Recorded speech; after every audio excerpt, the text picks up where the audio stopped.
أعوذ بالله من الشيطان الرجيم. بسم الله الرحمن الرحيم. ما ننسخ من آية أو ننسها نأت بخير منها أو مثلها.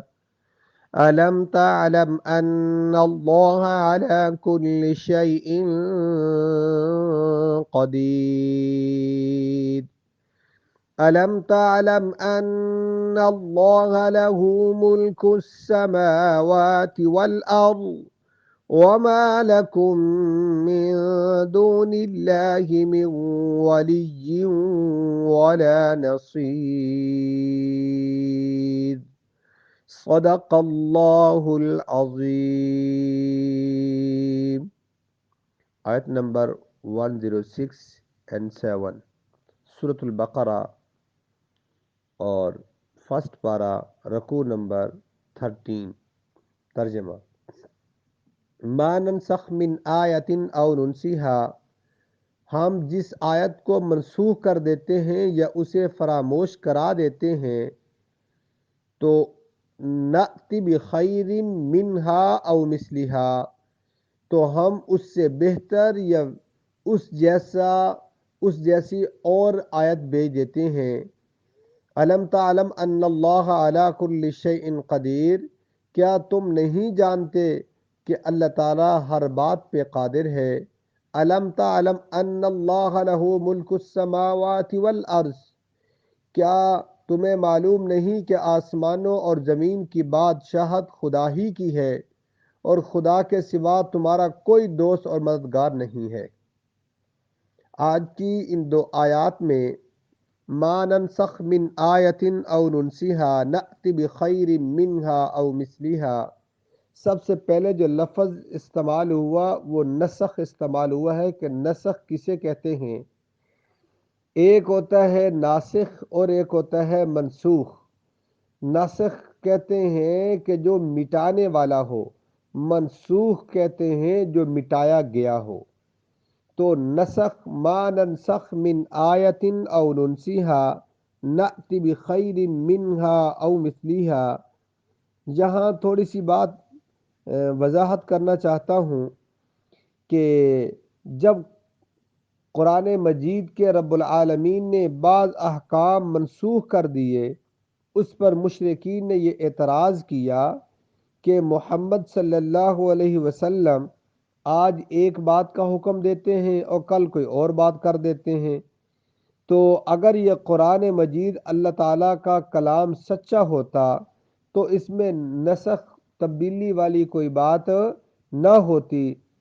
تو یہ اس کی تبدیلی، قرآن کریم پہلے حکم نازل ہوا، بعد میں اللہ نے اس کو تبدیل کر دیا۔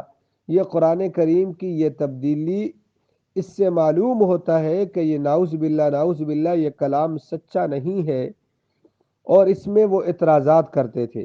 اللہ تعالیٰ نے ان کے اس اعتراض کو رد کر دیا قرآن کریم کی اس آیت کو نازل کر کے۔ فرمایا ہم کسی آیت کو منسوخ کر دیتے ہیں یا اس کو بھلوا دیتے ہیں تو ہم اس سے بہتر نأتی بخیر منہا او مثلہا، ہم اس آیت سے بہتر کوئی آیت لے کے آتے ہیں یا نمبر 2 اس جیسی لے کے آتے ہیں، اور اس کے اندر بہتر یا اس سے تبدیل کیوں کرتے ہیں؟ فرمایا کہ اس کے اندر تمہارا فائدہ ہے، تمہارے فائدے کے لیے یہ حکم، یہ اس آیت کو تبدیل کرتا ہوں یا اسے منسوخ کرتا ہوں۔ اب دوسری بات یہ ذہن میں رکھیے گا کہ نسخ کی چند صورتیں ہیں۔ ما ننسخ من آیتن کے جو منسوخ ہے، نسخ ہے، اس کی چند صورتیں ہیں قرآن کریم میں۔ نمبر 1، اس کا حکم جو ہے وہ منسوخ ہو جائے اور تلاوت جو ہے وہ باقی رہ جائے۔ اب اس کی جیسے مثال یوں سمجھیں کہ جس طرح پہلے جب کوئی آدمی فوت ہو جاتا تو اس کی جو بیوی تھی وہ عدت گزارتی 1 سال، بعد میں اللہ تعالیٰ نے 1 سال کو کم کر کے 4 مہینے 10 دن کر دی گئی۔ اسی طرح کہ اگر کوئی عورت اس کا خاوند فوت ہو جائے، کوئی عورت بیوہ ہو جائے، اس کی عدت کیا تھی کہ کتنی عدت گزارے گی، اس کے بعد آگے نکاح کر سکتی ہے۔ اس کے لیے حکم یہ ہے کہ وہ 4 ماہ 10 دن، پہلے یہ حکم 1 سال کے لیے تھا۔